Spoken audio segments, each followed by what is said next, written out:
I can't even imagine anything that feels worse than feeling like you're dying inside. Like you're in a place that you don't want to be in and you don't feel good about yourself. You don't feel good about what you're doing. You don't feel good about what you've become.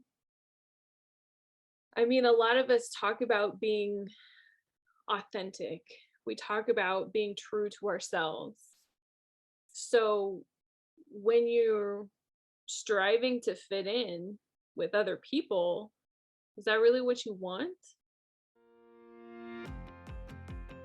Hi there, this is Sarah Kuhn. If you are an INFJ or in a relationship with an INFJ or related to an INFJ in any way, and you want to figure out how they operate, what makes them tick, and how to communicate with them better, this is the show for you. It's called The Quiet Ones. This is a show that deconstructs INFJs, what they are, how they think, how they feel, how they operate, and how they relate to people with other personality types. Whether you have just found out that you're an INFJ or have known for a number of years, there is something for everyone. You will learn more about your personality type so that you understand who you are and understand how you operate in the workplace, in relationships, in your family, and with friends. I want you to walk away from every episode feeling like you have a place of belonging, feeling like you are no longer alone, feeling like you have a place to be heard and seen and understood as you really are. This is a place to connect with other INFJs, to learn and grow and really thrive. I want to give you inspiration and real life strategies that are going to help you figure out how to live your best life every single day. Though INFJs are very rare, you are not alone in this world. You are not the only one who thinks the way that you do and feels the way that you do. Hear from real INFJs just like you. Hi there. Welcome to another episode of The Quiet Ones. I'm so glad that you're here. Today, we are going to talk about how to fit in, especially at work. A while ago, I asked for some suggestions. I think it was like a quiz type of thing that I put out. But I asked you guys for suggestions on what you wanted to hear more content about. And this is one of the suggestions that I got. So we're going to talk about dealing with coworkers and your boss or superiors when you really feel like you don't fit in.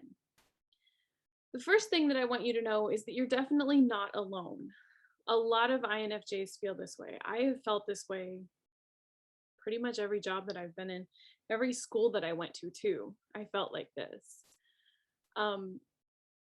Because INFJs are so different from everybody else, we're born feeling like we just don't belong.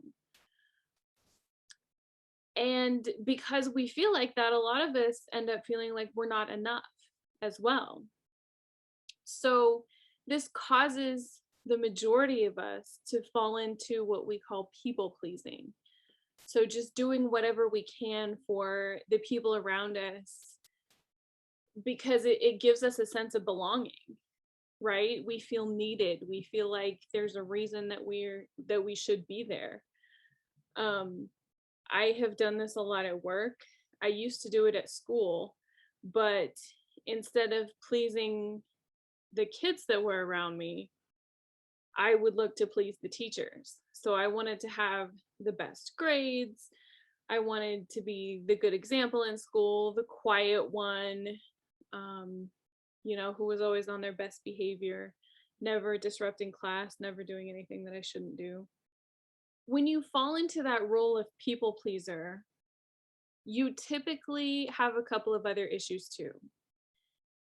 Most of us aren't able to set boundaries. Or if we do set boundaries with people, we can't enforce them. Setting a boundary is so important, but then being able to enforce it is the key to be able to keeping it, right? We also can't communicate what we need. A lot of us don't even know what we need. So sometimes we can't even identify that. Because we have all of these feelings and all these issues that come up, we end up in jobs that we absolutely hate, right? I have in the past, almost every job that I've been in, I've had a toxic boss,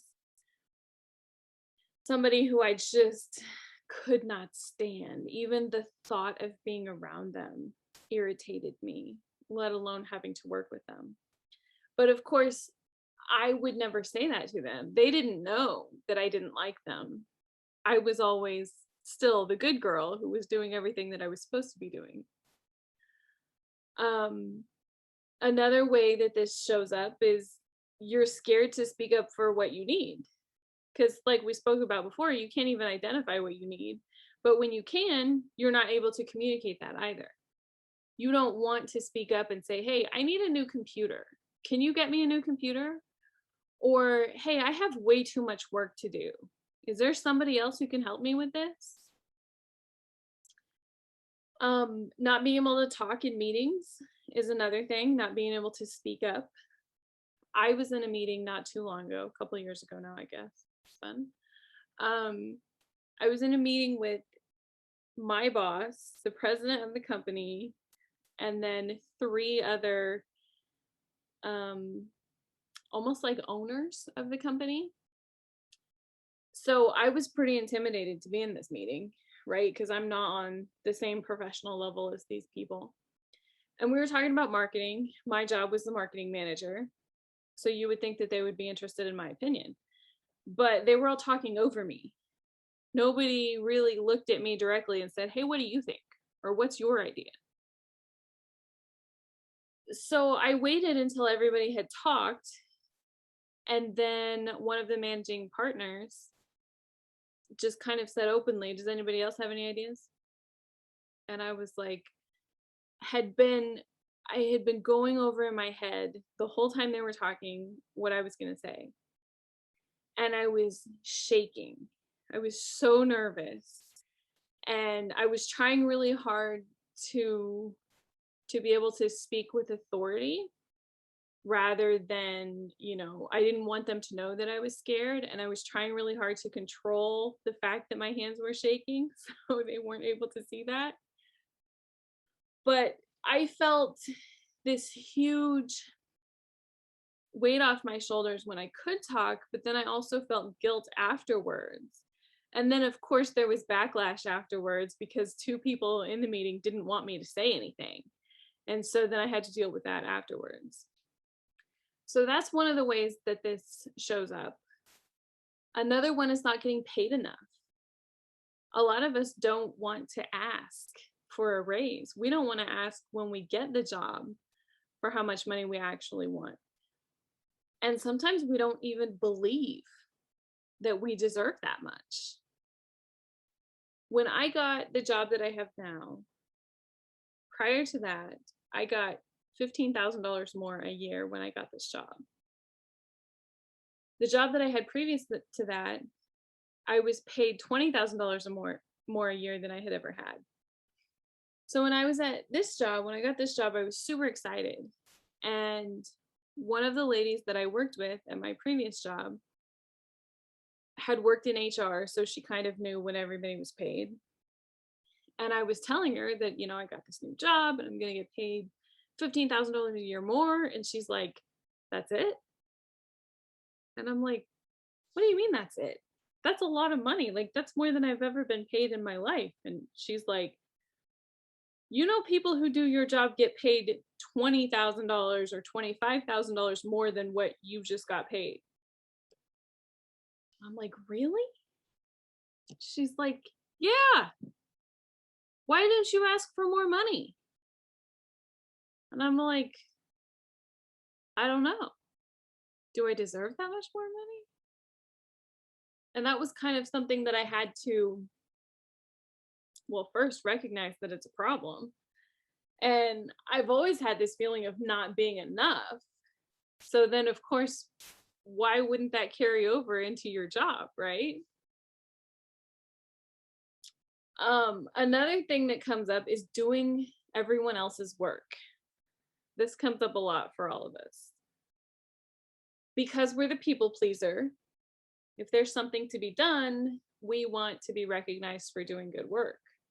Because we feel like we're not enough, then we always want to do more. so that we can prove that we're enough, right? Or maybe there's just this other thing to do and nobody else wants to do it. And so your boss is like, hey, I know you do good work. You get to do this. It's like when we're in school and we have these group projects, and it's always one person who gets stuck doing all the work. It was always me. I bet you feel the same way, that it was always you too. I was always the one. There was only one time when I was in college. I studied engineering for a while, and there was this class that I was in this group project with a bunch of guys, and they didn't want me to do anything because they didn't want me to mess it up. It was like, oh, you're just a girl and you're going to mess it up, so don't do anything. So I literally went to the professor because it was like the whole class grade was based on this one project. And so I went to the professor and I'm like, they won't let me do anything. And he goes, well, you're just going to have to work it out. And I'm like, what do you mean? Like, how can my whole class grade rest on the hands of other people and they won't let me do anything?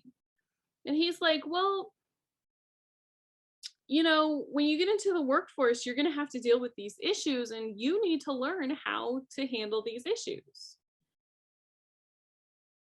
And I remember sitting in his office telling him definitively, there will never be a job that will pay me to do absolutely nothing. That's ridiculous. And now I feel really bad because I was totally wrong. I have had jobs like that where they've really paid me to do practically nothing. But I felt even worse in that situation of not doing anything, because I was so used to being the one that does everything. So that's one of the things that comes up. Obviously, feeling guilty is another one. And then a lot of us too ends up with these toxic work friends. People who use us for information, people who they don't want to do their work, so they try to get you to do their work. Yeah, I've had a lot of those friends too. And especially when those type of people are your managers, it took me a while to figure that one out. So all of this, it leads us to feel even more disconnected, right? It leads us to feel like we just really don't fit in. And there are different ways that we react. The first way is we suffer in silence. I've done this for a long time. When I was growing up, my parents always told me that work is terrible, work sucks, it's awful, you're never going to like it. You just have to suck it up and deal with it. You have to work 8 hours a day, 40 hours a week for the rest of your life. You have to do that so that you have money to do the things that you want to do in the rest of your time. Right? So I just thought, okay, this is what you're supposed to have to do. Like, it's what you're supposed to do. It's the responsible thing to do. There are no other options. So this is just what you do. That's one of the ways that we deal. Suffer in silence. Another way is avoidance. Especially for toxic friends at work or for our bosses. We just kind of take on this attitude of, if you don't want me, then I don't want you, right? I just don't want to be around you. I am especially that person. Really, when it comes to outside of work activities, people just know I don't ever go to outside of work activities. I don't get too close to people at work. I don't want to be a part of the lunch club that goes to lunch together every day. I don't want to go drinking after work. I'm not interested in what I call mandatory fun, which is like their employee appreciation days that they force you to go to. I will stay for the least amount of time that I absolutely have to, and then I'm done. Another way of avoidance is I need a new job. The next job will be better. I don't like this job. It's not working out. The next one will be better. I've done that too. Every time I go to for a new job, I look at my resume and I'm like, oh, this is terrible. I haven't had a job for more than 3 years. And now the job that I had that was 3 years, I left in 2016. So now it's been a while since I've been in that job. And when I went to interviews, when I was looking for my previous job, um, nobody wanted to hear about the job that I left in 2016. And I'm like, no, no, wait, that's the coolest job I've ever had. Trust me, you want to hear about this one. And they're like, no, that's not really relevant. What have you done lately? So avoidance is a big thing. And also that belief that the next job will be better, it's not the right belief because you always think that, right? You think the next job is going to be better, and then you get the next job and you're like, ooh, it's kind of the same. Maybe it's a different company, maybe my boss is a different person, but they have the same personality as the last one. And you're like, okay, the next one is going to be better. And then you move on to the next one and it's the same thing. If you're lucky, you get paid a little bit more, but it's like the same song, second verse, right?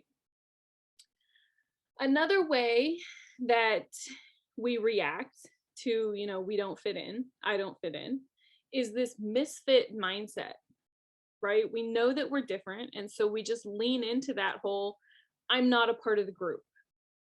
If I'm going to be different, I'm going to be extremely different. And there's nothing wrong with that. If you want to dye your hair pink or wear all black or, be a hippie or whatever the new trendy thing is now, there's nothing wrong with that if that's really how you feel good about yourself. But if it's just more of, I'm going to stand out because I don't fit in, that may not be the best way to go. So the question is, how do we fit in, right? We know why we stand out. We know what we do as a way to cope. So how do we fit in? But my question back to you is, are you really sure that you want to fit in? Because what does fitting in actually mean? To me, fitting in is being a part of the clique. If you're in high school or college, you know about cliques, right? It's the cool people. It's the people that everybody wants to be. And when I was in high school, my parents used to tell me, you just have to suffer with this when you're in high school. And then once you get out of high school, it'll go away. And they were so wrong. They totally set me up for failure on this one. So if you are in high school or in college, I have some bad news for you. Those cliques never go away. When you get to work, there are going to be cliques like that. The bigger the company that you're with, the bigger office environment that you're in, the more cliques that they're going to be. I mean, I've worked in such small offices where there were only, the smallest one that I worked in, there were 3 people. And there was still a clique. There were 2 guys that were good friends and me. And the 2 guys would go to lunch and they wouldn't invite me. And I'm like, there are 3 people in the office and you can't be nice enough to invite me too? I mean, I would be nice enough to say, no, I don't want to go, but I would still like to be invited, right? So there's always going to be cliques, right? Do you really want to fit in? Do you want to fit in with those people? Even if they're not like the super cool people like what you had in school, they're probably going to be people that, you may not want to be around. Maybe you want to go check them out and see, like the office that I used to work in. There was a lunch club. And there was like 5 or 6 people, sometimes more. They would all get together and figure out what restaurant they were going to eat at. And then they would go get lunch and bring it back to the office. And they would sit in the break room and eat lunch together. And they always asked me if I wanted to be a part of it. And I'm like, no, because I watched them like any true introvert. I was observing what they were doing before I agreed to be a part of it, right? Because I want to know what this is. And in watching them, I realized that they spent sometimes 2 or 3 hours trying to decide where they were going to eat lunch. It would be 2 o'clock before they would go get lunch. And I'm more of a, I want to eat lunch at 11 o'clock type of person, not a 2 o'clock type of person. I don't want to have to negotiate with 12 people to decide what I'm going to have for lunch, right? I just want to be able to go get my lunch and eat my lunch and not have to worry about everyone else. Want to learn more about the INFJ personality?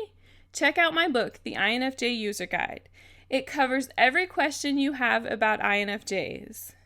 It talks about preferences, functions, strengths, weaknesses, communication, relationships, how to find your purpose specifically for an INFJ, and what kind of career is best for INFJs. Get your copy today at infjwoman.com/book. There's a link in the video description. So there is a way that you can fit in if that's really what you want. You can be like everyone else, right? You can observe what they do. We're really good at that.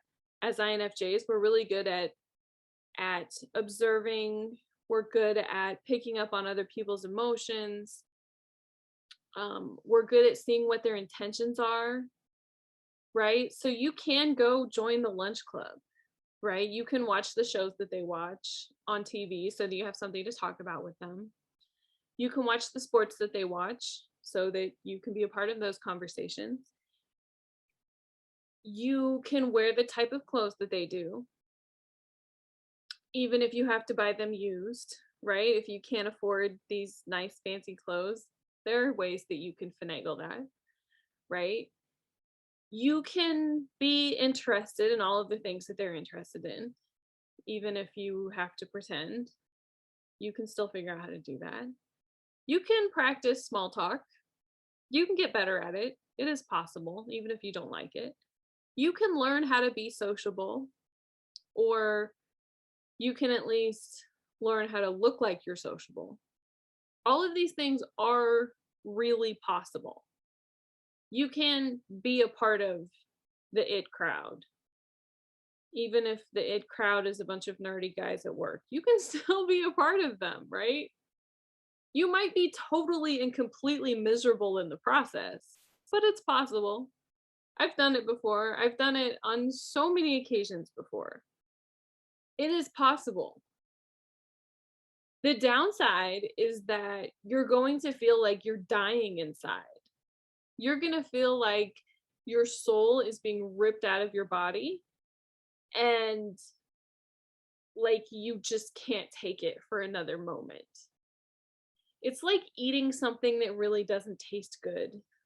And you're like, when you were young, you were probably forced to eat stuff that's good for you, right? And now you're like, I would rather not eat anything than have to do this, you know? I can't even imagine anything that feels worse than feeling like you're dying inside. Like you're in a place that you don't want to be in, and you don't feel good about yourself. You don't feel good about what you're doing. You don't feel good about what you've become. I mean, a lot of us talk about being authentic. We talk about being true to ourselves. So when you're striving to fit in with other people, is that really what you want? Now, if you're looking more for some advice on how to survive, I can give you some advice for that. Something where you can still be true to yourself, but also learn how to get along with other people. That's a little bit different. I promise you that the older that you get, the easier it is, because the older you get, the less you care about what other people think. When I was in high school, I like other people's opinions meant the absolute most to me. If somebody told me not to wear khaki pants, I would never wear khaki pants again. And now, if somebody was like, you should not wear those pants, they're terrible, I would be like, mind your own business. You don't buy my clothes. I buy clothes that are comfortable, and I don't really care if you like them or not. That's just how I am. But it takes a while to get there. It's kind of a process, especially when you start out being a huge people pleaser. So when you talk about being true to yourself, it's a huge difference from being a people pleaser, right? So you might have this fight inside of your head for a while because you want to make other people happy, but then you've also kind of made this commitment to yourself to be true to yourself. And a lot of those things, you can't do both of them. You have to do one or the other one. So it's kind of difficult for a while. But when you can do that, it just makes such a huge difference. When you can really be authentically yourself, when you recognize and appreciate your personality, your unique characteristics, your unique traits, it's almost like you fall in love with your personality, with the good things about you. And you also let go of that need for other people to accept you. You're not worried about whether they like you or not. You're worried about whether you like them. And you're also okay with not fitting in, right? Because you know that you want to do what's best for you, and not in a selfish way, but in a, I'm going to put myself on the same level that I put everybody else, right? I'm not going to put everybody else way above me and myself like way last. We're going to be equal now. And what you'll find is that you're going to find people who accept you and who like you for the way that they are. You'll discover those people who are actually really good friends, who are wonderful, amazing people who will love you for who you are. People that you probably never would have been friends with if you were still stuck on being a people pleaser, but who are those true soul connection type of friends that you really need. So what does this look like on a daily basis? Well, when you're in an office, and especially now if you've been remote for a while and maybe you're moving back into an office, now is a good time to transition because you're out of the habits that you had, and it's like a good time to do something new, right? Because you don't have any habits going on right now. One of the big things that I always did was I used my lunch break as me time. Instead of being a part of the lunch club, instead of worrying about having to eat whatever I was eating in the lunchroom or the break room with other people being in there, they would usually come in and turn the TV on, or there would be a bunch of them talking. And that wasn't how I wanted to eat my lunch. So I would either eat my lunch, if I was going to go into the break room, I would eat my lunch way early. Sometimes it was like 10:45 or 11 o'clock, just to not go to lunch the same time everybody else did. It was also a huge advantage because I had quiet time during my lunchtime, and I had quiet time during their lunchtime too. So it was like my lunch break was almost twice as long. So I deliberately made it at a different time, and then I would do things that felt good for me. So if I was going to a restaurant, I would pick whatever restaurant I wanted to go to. And it was usually my favorite restaurant, which was Panera. They used to have this pasta that I absolutely loved. And for some reason, they got rid of it. And now they have this pizza that is really not very good. But but I would go to Panera and get that same pasta practically every single day because I really love that pasta. But then when I would come back to the office, I would just sit in my car and eat. And I would listen to an audiobook or my favorite podcast. Um, Sometimes I would watch a TV show. I'm sure nowadays there's so many different apps that have TV shows. Some of them are free too. I've bought TV shows in the past that are on my phone. I have Xfinity cable, which has an app for my phone. I have Netflix and Apple TV. I pay for YouTube Premium because I can't stand watching the ads. I pay for Peacock as well because I love The Office, and that's the only place that you can watch it. I was thinking there was another one, but all of these, they all have apps for your phone. So if you wanted to watch a TV show over your lunch break, that's a great time. Another thing that you can do is read something that's really inspiring. I didn't usually do this over lunch, but I used to have to go to the laundromat to wash my clothes. And I hated the fact that I had to sit there for like an hour to an hour and a half to wash them.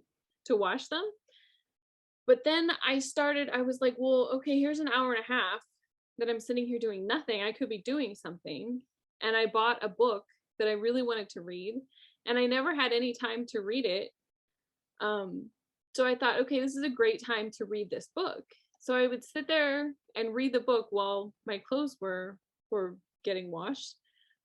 And I was surprised at how quickly I actually read through the whole book. It didn't really take me that long to read it.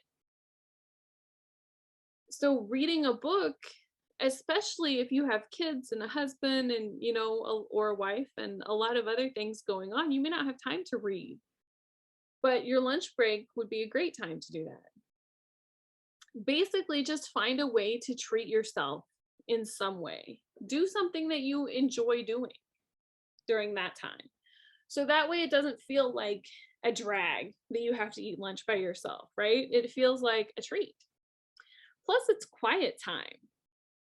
Even if you're watching a TV show, one of the big things when I moved out on my own, I love watching TV, but I keep the volume pretty low most of the time. So when I go to other people's houses and their TV is like blaring, it's something about the highly sensitive thing, that just pounds at your senses, that it makes it so much worse to watch TV. It just feels way more enjoyable to me if it's at a lower volume. Okay, so find a way to treat yourself.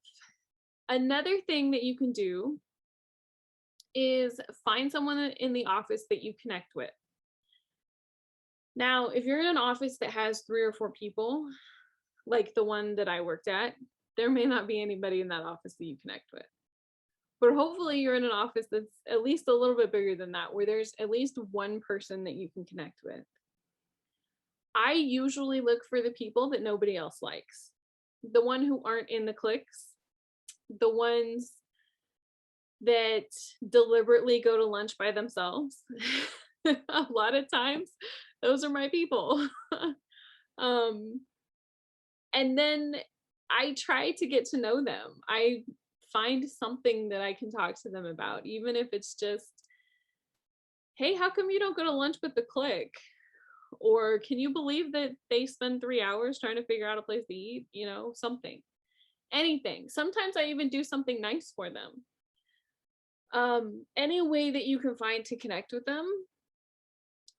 Even just having one person on your side in the office will make your life so much easier. Another thing that you can do is to put your head down and work hard while you're at work, and then go home to do something better. Now, this is kind of like the story that I was telling you about my parents. Like you just have to work. You just have to like suck it up and deal with it. That was always how I was in college as well. A lot of people use college as this finding yourself experience, where they're partying and drinking, some of them doing drugs, spending a lot of time with their friends. That was not college for me. I was there to learn. I paid for my own college for like 90% of my college. And so it was important to me. It was extremely valuable to me. And I wanted to get the most out of every class that I was in. I wanted to get good grades. I wanted to learn as much as I could because I wanted to do something that was extremely important. For the most time that I was in college, I wanted to be an engineer. And I knew that getting into the engineering program would require good grades. And I knew that being able to excel in that field would require me to pay attention and to learn as much as I could. So I wasn't going to go drinking because I didn't want to be hung over the next day. I didn't want to accidentally oversleep and miss class. There was one class that I missed. I missed one class out of the whole semester, and my grade dropped a whole letter grade. I was devastated. So I knew that I couldn't miss class. That wasn't going to be a thing for me. I was there to learn. And I didn't really have a whole lot of friends, but I really didn't care that much either because most of the people that were there were not there for the same reason that I was there. So you could have that same approach at work too, right? You're there to work and you just look forward to going home and doing something else. Now, when you start talking about work in that way, it makes me think, do you really want to fit in there? Are you really comfortable there? Is that what you want to do with your life? As in, do you like the work? And maybe you do like the work and you just don't like the people. But maybe you don't like the work either. That's been a lot of the jobs that I've been in. There is part of the job that I like, but the majority of it, I don't really like the work. I'm not allowed to do what I want to do. I'm given directions by certain key people in the company, and I can't step outside of those things. So my main job has been in marketing for about 10 years. And a lot of that is like digital marketing and social media. And if you don't know anything about marketing, most of marketing is experimentation. And marketing changes so much, especially with social media and email marketing nowadays. You really have to be open to change. You have to be open to trying something new. Hey, let's try this and see how it goes. I don't know if it's going to work. Let's just try it and see what happens. And oh, if it didn't work, ooh, that's a bummer. Let's try something else. Or hey, why didn't it work? Maybe if we tweak this or move this copy around a little bit better, maybe if we put a different picture there, maybe it'll work better. But the majority of jobs that I've had, the people have been like, no, we don't want to mess with anything. What we're doing has worked for 50 years. It's worked for 75 years. So why would we do anything different? And that's like the worst possible thing that you can hear as somebody who works in marketing. They don't ever tell you this in the interview. They say things like, oh no, we need somebody who likes change. We need somebody who wants to change things up, who wants to innovate, and then you get there and they're like, no, let's just do what we've always done because that's what works. So for me, that's led to a lot of my dissatisfaction at work. I just don't like having to do the same thing over and over again. And I don't really enjoy other people telling me what to do. I thought that I did. For the longest time, I was like, I don't want to have my own business. That just seems super scary, a lot of responsibilities. And what if it doesn't work? Then it's all up to you.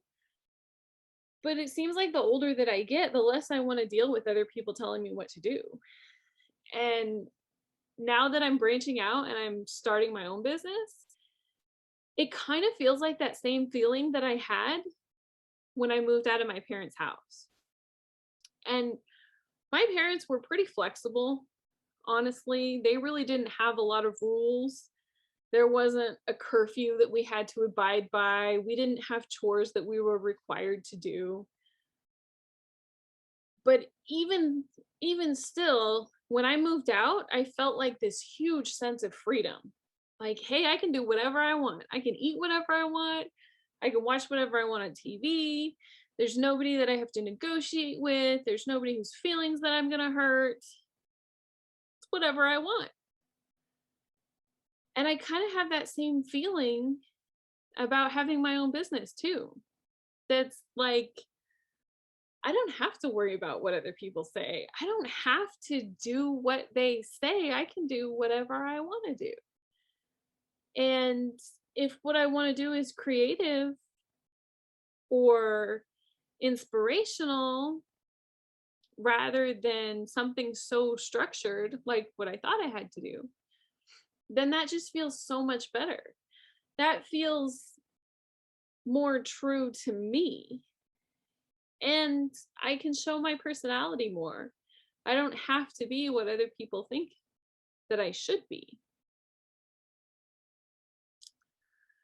So that's what I have for this topic. I don't know if that was what you were expecting for advice on how to fit in. Um my biggest advice is, why do you want to fit in? And do you really even want to fit in? Do you just want to get along or to get by? And there's certainly advice for that. But as far as being at work, I really suggest that you consider whether you really want to be there. Are you doing the work that lights you up? Is it what makes you happy? Do you feel like you're helping people and that you're making a difference in the world? Do you feel good about yourself? Or is there something that you have to use to motivate yourself to get out of bed? I used to use Starbucks to motivate myself to get out of bed. I would wake up in the morning and I would be like, "Oh, no. I don't want to go to work." And then I would think, "Oh, I can stop at Starbucks on the way to work. Okay. I can get out of bed for Starbucks. I cannot get out of bed for work, but I can get out of bed for Starbucks." Now now I'm doing work that I really care about, that really lights me up. And I really hope that you're doing the same kind of work. I hope that there's at least um something that lights you up, something that makes you feel amazing and excited about life. Whatever that is, I hope that you find it. All right. That's all we have for today. Thank you. Thank you so much for listening. If there's something that you guys would like to hear about, I would love to hear from you. You can post it in the comments or you can send me an email. My email is in the show notes. Um, yeah, so I guess that's it. Thank you again for listening, and I will see you again next week. So you just watched that video, and I'm sure you enjoyed it. If you want some more amazing information about INFJs, check out these videos right now. I'll see you there.